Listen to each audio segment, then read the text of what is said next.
Hey guys, how we doing? Welcome back to Lee's Slotcast for another showtime from a slightly chilly shed. I'm going to get a heater today, going out later, getting a heater. What am I going to do today? Well, this new layout isn't especially new anymore. It's been going for a couple of months and I love it, really love it. And what I want to have a little chat about is a couple of things that niggle me about it, and then potentially what I can do about that. And also when it comes to sort of springtime, that's when I look at the layout and think, right, what can I do, you know, for the coming months? And I'm not really going to change this too much, but there is something I can do that will give even more track. So there won't be enough room for me in this shed at this rate because it'll all be track, but that's fine. Wireless controllers, I can stand outside the window doing it, can't I?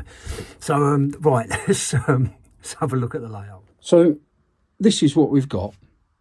There's a lot of hairpin bends on this, but there's a lot of track in a very small space, which I really like, and it's great.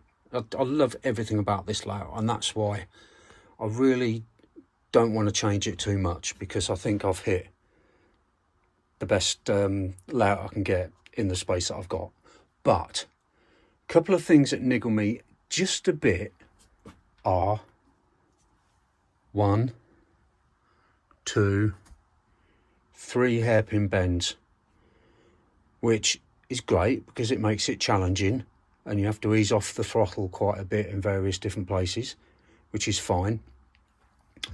But I did think about the possibility of having an R2 bend here that maybe came round and back into here, but I don't know how it would work out. Obviously a lot of this would have to change, but it's whether visibility wise it would work. So that's something I'm going to think about next year, not now. I can think about it now. I like thinking.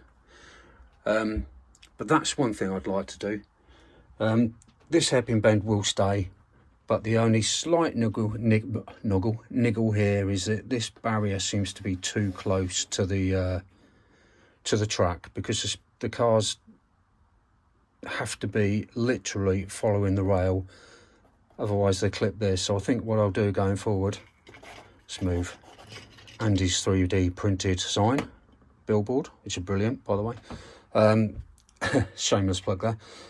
I think I'm going to probably take this out, move it back a bit, and then have a skid plate just at the back of this, probably only an inch or so, coming round, and then have this beyond that. And so really it only needs to be this bit, and it can sort of narrow down a bit as it come round there. But where the car naturally likes to drift from here, really needs a bit more width. So that's that. The other thing I was thinking is this gap here, it actually works, unless I eat too many mince pies at Christmas and can't fit through. But I can walk down here, you know, I can get to it fine. And the only reason I need to walk up there is to get some of the junk that's underneath it, or if a car derails, you know, I don't have to keep walking in this area. So this section here, there is no reason why that can't come back all the way really to here. So you have another really nice straight coming down here and back, and I think that's what I plan to do. But whereas this has just been sort of thrown together, really, I mean, there's an old curtain pole, it's not fitted, it's just holding it up. Some geraniums there, don't really know what I'm going to do with them. I'm going to see if they survive the winter. But I want to build a proper surface with a wooden frame, and then build shelves underneath that, so it'll all be functional. This will all be like a shelf unit, and then the track can come back to probably the end of this window. I've bubble wrapped the windows. It makes such a difference, you would not believe. There's no condensation in here at all now. So that's what I'm thinking. So I'd be really interested to hear your thoughts and any comments or suggestions on what I can do. Appreciate it. Anyway, let's have a look at this car. Today's car is this stunning BMW M3 M Sport, and it's by SCX. Now, it's the only SCX car that I've got, and I bought it quite a long time ago. It's really smooth, really quiet, but I love it, absolutely love it. This gets quite a lot of track time. Well, it doesn't feature too much on the videos, but I do like running laps with this car, mainly because it handles really well, and it's quiet and it's fast as well. It's a bit dusty under there. Needs to go to the car wash. Really fast car as well. Now, SCX, a funny old brand, aren't they? Because you know they've had a real sort of checkered history, really. I mean, it originally was a Spanish arm of Scalextric, but it's been taken over by so many companies, and I don't even know if they're producing slot cars anymore. But you know, if this is a benchmark of what they can do, then I'm seriously interested into maybe getting a couple more, because as I say, this is a lovely car, and this, when I run the 10 laps, this will compete. I think this will be up there. Whether it's quite in the same league as the Ford Daytona prototype, I don't know, but I'm going to give it some serious laps, and I think it will be up there with the best. But I think you'll agree it's a beauty. I'd be interested to know what you think of SCX. I mean, have I just been lucky and got a really good one, or are they all fairly good cars, or are some era, you know, part of the company's evolution? Are some cars better than others? Be really interested to hear from my learned friends out there. So this is the car of the day. I absolutely love it, and let's hope that the timing does it justice, because I'd like to see this car do well. Okay, here we go. 10 laps with the SCX BMW M3 Sport.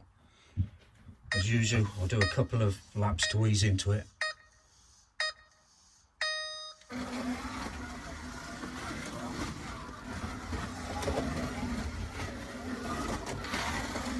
Just feeling my way. That didn't go too well. Well, that's lost a lap. Oh, come on, Lee, what are you doing? Driving like a dick.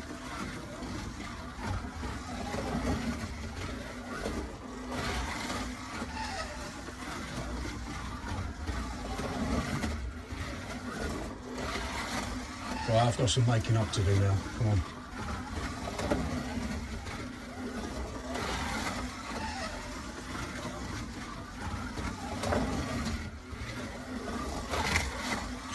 Nearly lost it.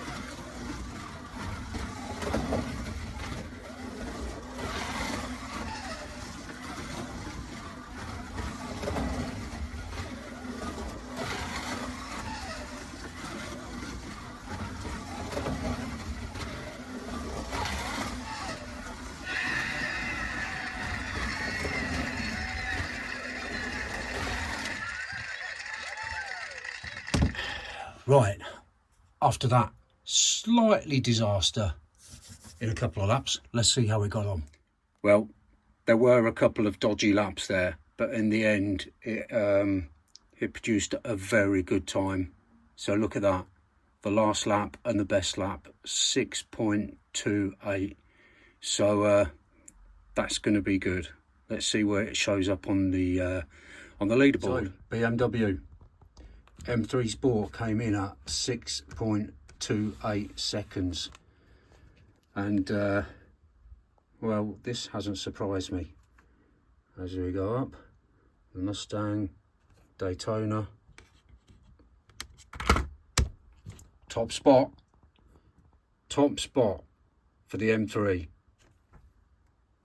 Brilliant. There you go. BMW M3 Sport from SCX is the top of the pile, and I'm going to run a few more laps with it now, because I tend to do that when I've done these showtime showing the cars. I run some more laps and I always get the time down. On last week's, the Ford Daytona, I actually smashed it, the actual track time, really did. So maybe I'll revisit some of these cars because I'm a lot more used to the track. Normally I just drive around the track without any timing. So it takes a different mindset to race against the clock. So I might start back at, with some of the earlier cars and see how I can get on with that. But that's one for another day. That is today completed. I'm going to have some fun driving cars. You'll have a great weekend. And in the meantime, take care, my friends. Bye-bye now.